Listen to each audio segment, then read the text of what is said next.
ही what's up guys, welcome back once again. आज की कहानी की शुरुआत तो होगी लेकिन इसका अंत नहीं होगा। ऐसा मैं क्यों कह रहा हूँ ये आपको कुछ देर में पता चल जाएगा।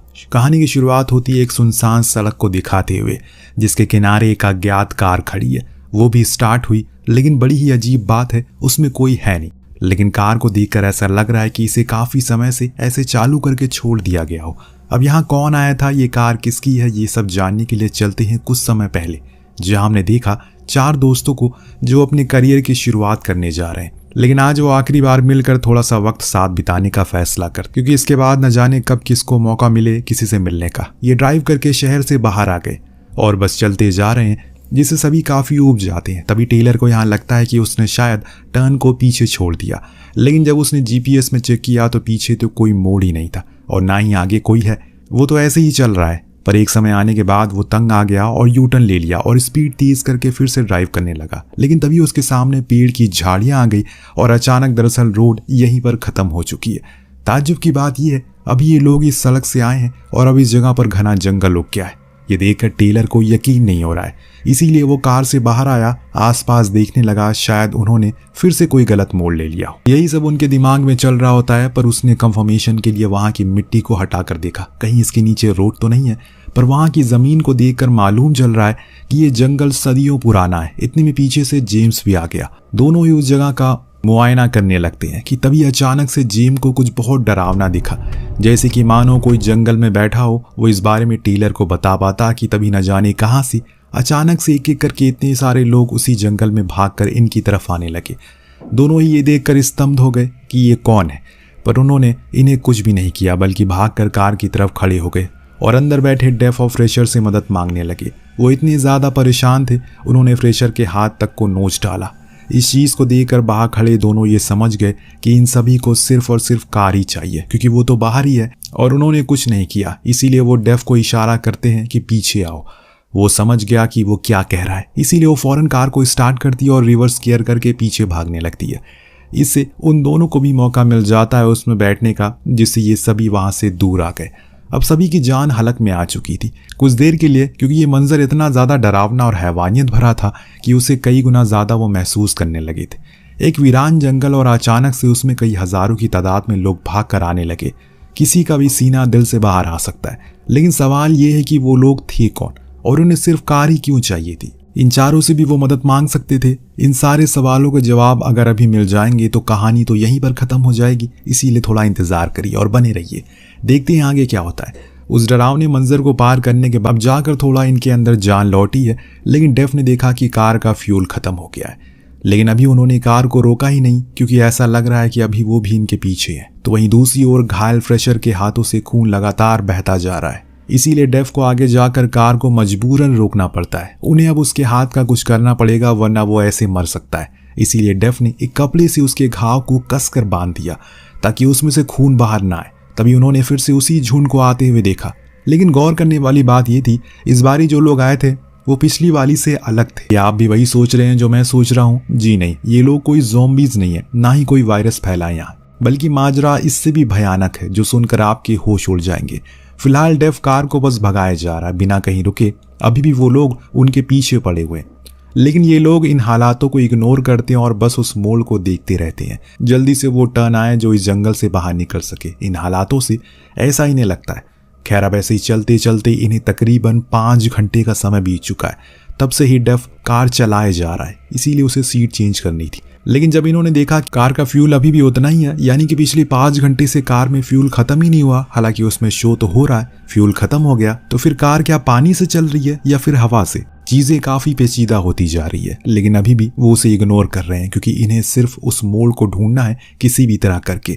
चारों कार से बाहर आ ताकि थोड़ी कमर सीधी कर लें, लेकिन उन्होंने कार को बंद नहीं किया। जेम्स के कहने पर क्या पता वो बंद हो जाए और फिर स्टार्ट ही ना हो। कुछ देर हुई थी कि तभी कुछ और लोग इनकी तरफ आते हुए दिखाई देते हैं। ये फिर फौरन से कार में बैठ गए और भागने लगे।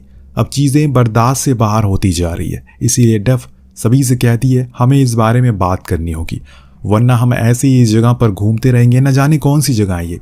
वो कहती है क्या उस पूरे जंगल के अंदर ऐसे ही लोग भरे हैं, क्योंकि जहां हम लोग जाते रुकते हैं वहां ये लोग बाहर आ जाते हैं। क्या ये सड़क खत्म होगी भी या नहीं?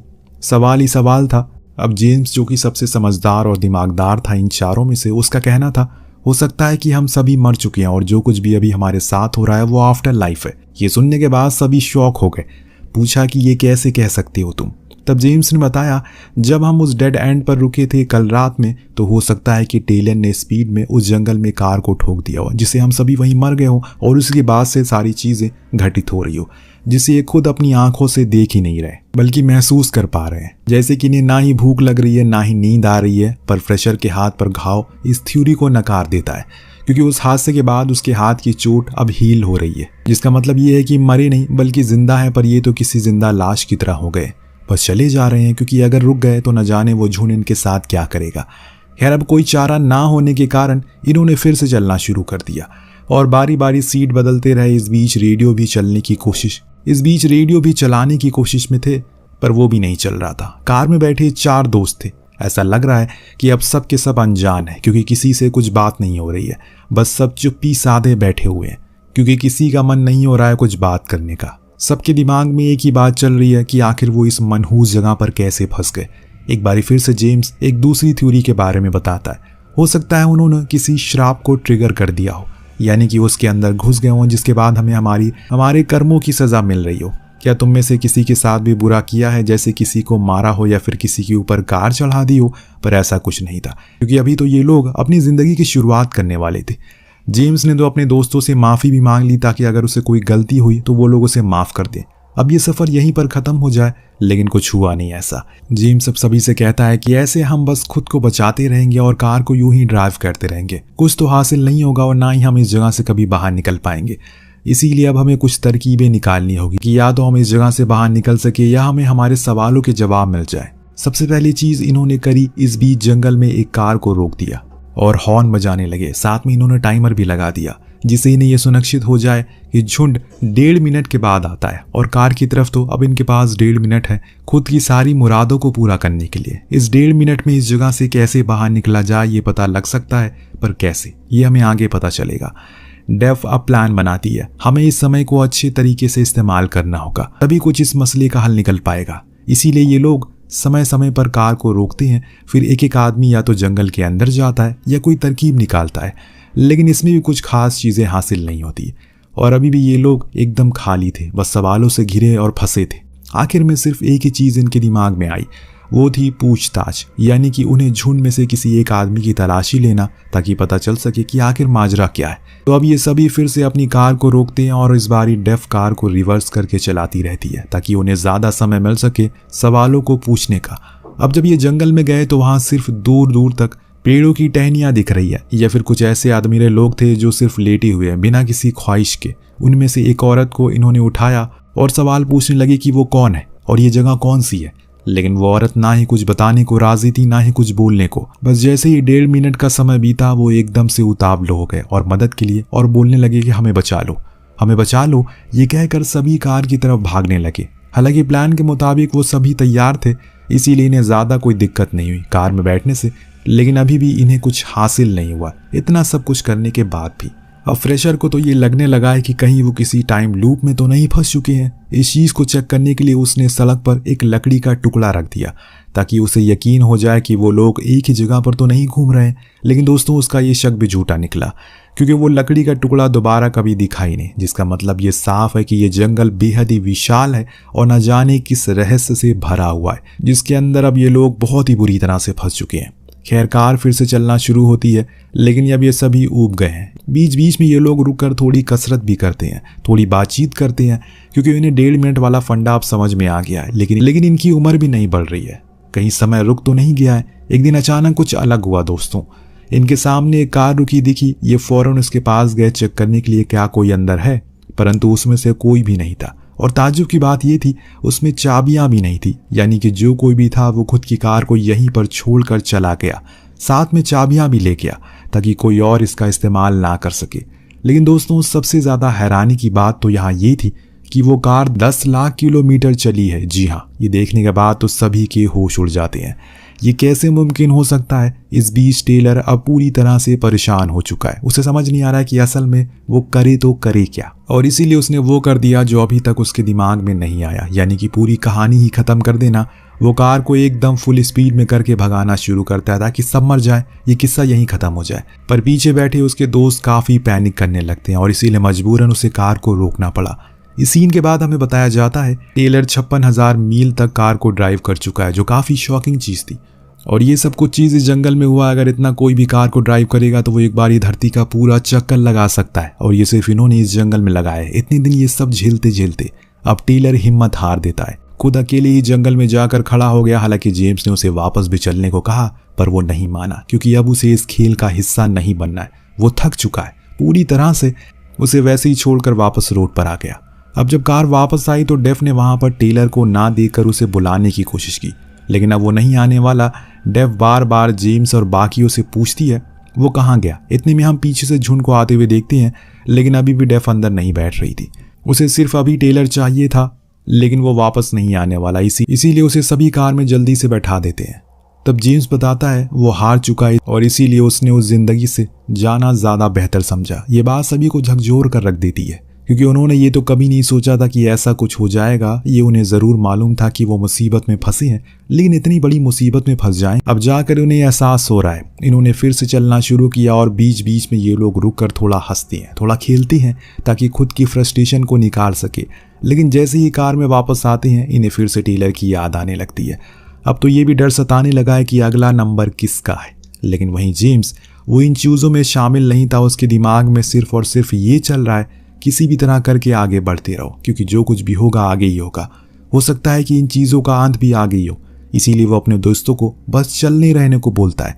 बीच बीच में अब इन्हें कुछ और कार भी मिलना शुरू हो गई थी, लेकिन किसी में भी कोई ड्राइवर नहीं था। लेकिन जब ये कुछ दूर आ गए तो इन्हें एक कार दिखी जिसका ड्राइवर वहीं पास में खड़ा था और अधमरी हालत में था, जो देख जेम्स समझ गया ये ड्राइवर भी उन्हीं की तरह न जाने कितने समय से ऐसे ड्राइव करे जा रहा है। लेकिन बीच में एक अजीब सी चीज़ इनके साथ हुई। 1.5 मिनट से ज़्यादा का समय हो चुका है, लेकिन वो झुंड अभी तक इनके पास नहीं आया। इसका मतलब साफ है ये इतनी आगे आ चुके हैं कि अब लोग ही कम हो गए, शायद यहाँ तक कोई आ ही नहीं पाता। इसीलिए इनके पास अब ज़्यादा समय है जिसमें ये ज़्यादा देर तक ब्रेक ले सकेंगे। लेकिन जेम्स को अब ब्रेक नहीं लेना, उसे सॉल्यूशन निकालना है। इसीलिए वो ये कह देता है कि अपने दोस्तों से कि तुम लोगों को सिर्फ पीछे बैठ, क्योंकि अब कार सिर्फ मैं ड्राइव करूंगा। उसके अंदर एक जुनून आ गया था, साथ में खुशी भी, क्योंकि उसे अब रास्ता दिख रहा था यहाँ से बाहर निकलने का। कुछ तो प्रोग्रेस हुई है उसके मुताबिक, पर पीछे बैठे दोस्तों को अब चीज़ें रास नहीं आ रही है। उन्होंने तो उम्मीद खो दी है, अब कोई मकसद ही नहीं है उनका जिंदा रहने का। इसीलिए वो बार बार ब्रेक लेने को कहते हैं, पर जेम्स उन्हें सिर्फ कार में बैठे रहने को कहता है, जैसे मानो वो इन दोनों को कार में ही कैद रखना चाहता हो। पर यह चीज़ दोनों को पसंद नहीं आती, इसीलिए फ्रेशर कार की चाबियां निकाली।